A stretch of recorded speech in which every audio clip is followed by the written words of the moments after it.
Hello Legacy students, so today we're going to look at factoring using greatest common factor and grouping.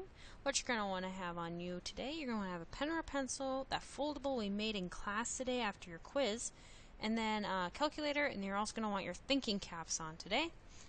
So your learning goals, I can use greatest common factor to factor an expression if possible, and then I can factor a polynomial using the grouping method when 4 terms are present.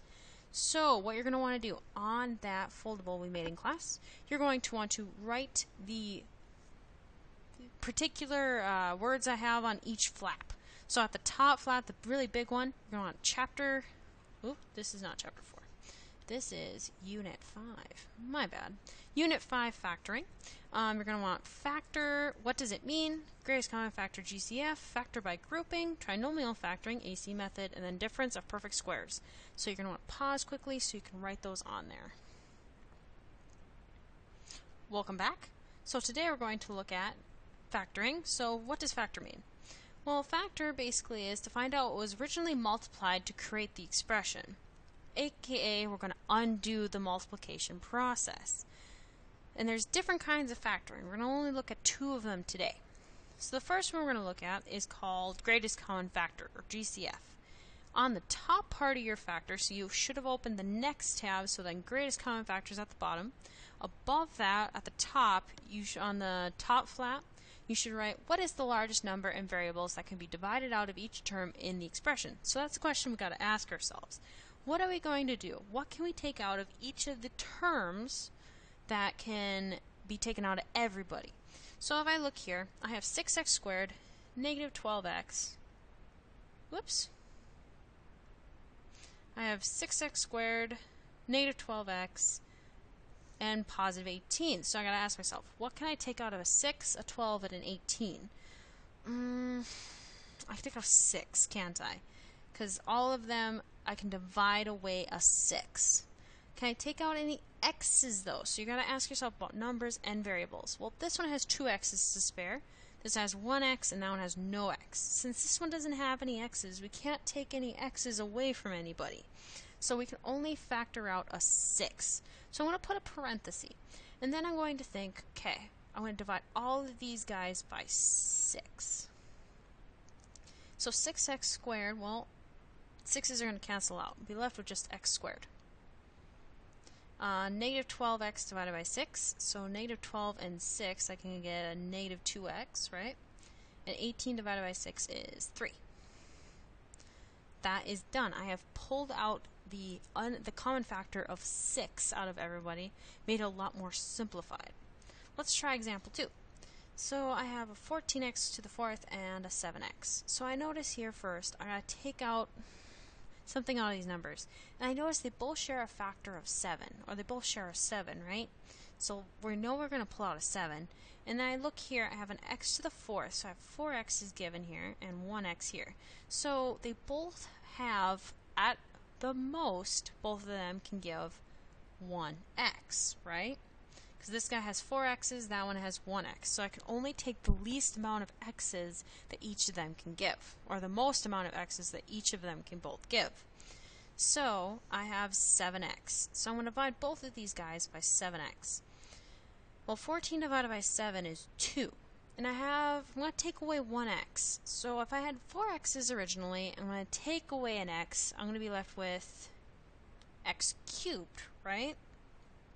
Minus. So my 7's are going to cancel off. I'm left with 1. And I had 1x. I'm going to take that and yank it off. So he's gone. So I'm left with 2x cubed minus 1. Now, be very careful. A lot of students forget to write that minus 1. They just think, well, I took it all. You don't technically take it all. You're dividing by 7x. So technically, you still have a common factor of 1. Because 7x divided by 7x is just a positive 1. Let's look at this last example here. Let's look, what number does 28, 16, and 8 all share? Well, 28 has 4 and 7. 7 doesn't go into 16. 4 does, though. So it looks like we're going to take out a 4 out of all of them. Now let's look at our x's. I have 2 x's here, 5 x's here, and 1 x there. So each of my terms can give only 1x, right? This guy has 2 to spare, this guy has 5 to spare, this guy only has 1, so I can only take 1 from everybody. What about the y's? This guy has 1 y, this guy has 1 y, and this guy has 2 y's. Well, least amount that I can take from everybody, the even amount. Everybody has to give the same amount. I can only take 1 y. So, let's see here. 28 divided by 4, well, there's still a 7 left. And I yanked out 1x, and I had 2 x's originally. So if I yank 1x from those 2 x's, I still have 1x left behind. And then I already yanked that y out, so the y's gone. What about 16 divided by 4? I'm going to be left with 4. And I had 5 x's originally, and I'm going to take 1x out. So I'm going to be left with 4 x's left over. And no y's, right? Because I already yanked that 1 y out that was attached. 8 divided by 4 is 2. I yanked an x, so that x is gone. But I had 2 y's to give. And I'm only yanking one of those y's out to the front. So I have 1 y left over. Good way to make sure you actually yanked out or factored out the correct amount. You can actually re-multiply this in, and you should get your original expression. That's wonderful about factoring. You can actually check your work as you work. Now, what about factor by grouping? Factor by grouping is when you have 4 terms and you need to be able to organize them. So we're going to use 4 squares, and then we're going to factor out a GCF of each part. Let me show you what I mean. So I'm going to draw kind of what I consider like a window. It's going to look something like this. And I'm going to draw this in here. There we go, beautiful. Now, what we're going to do is we're going to take each term and I'm going to put them in the boxes. So I'm going to get 2x cubed, 4x squared, x, and 2. Okay? Now, what you're going to need to do, around the edges here, we're going to find the factors, or the GCFs. So, what would be the GCF of these 2 terms? Well, I know that I can take a 2 out, so I'm going to put it off to the side that they both share. And then it looks like both of them have 2 x's to give, or x squared. So, now, let's factor these 2. Let's find the GCF of these 2. Put them up top here, because they both share this, right? Well, it looks like they both share an x. So I can take out an x out of both of them. Now, here's what gets a little easier. So now, these 2 sides, this guy right here, and whatever I put here, has to multiply to give me here, right? Kind of like a Punnett square in science. So x times what will give me x? Well, x times 1, right? 1 times x will give me x. Now, what times 1 will give us 2? So 1 times what will give me 2? Well, 2, of course, right? Because 2 times 1 gives me 2. So now what I get to do is rewrite my 2 factors that have popped up around the edge.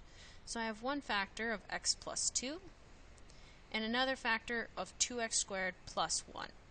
Now, it doesn't matter which one you write first. I could have easily written that one first. I just wrote the top one first because, I don't know, just felt like it. Okay, so let's try a new problem here. So I'm going to draw my box. 2x cubed, 12x squared, negative 5x, and negative 30. Okay, so let's factor this. I need to find the common factor of 2x cubed and 12x squared. Well, I know a 2 comes out, and it looks like both of them share an x squared, right? So let's take an x squared out. These 2 and negative 5 have no common factors, so I can't take any there. But it looks like I can take 1x, right? Because they both have an x to give. What about these guys? Looks like I can just take a negative 5. And negative 5 times x does give me negative 5x. Negative 5 times what will give me negative 30? 6. So I can put just a 6 right there. Let's double check. 6 times 2x squared does in fact give me 12x squared. So now I can write my 2 things, my 2 factors around the edge. Just like that. And we'll get to the next 2 tabs on your next video. And that's the end of this video. See you later, Sabers.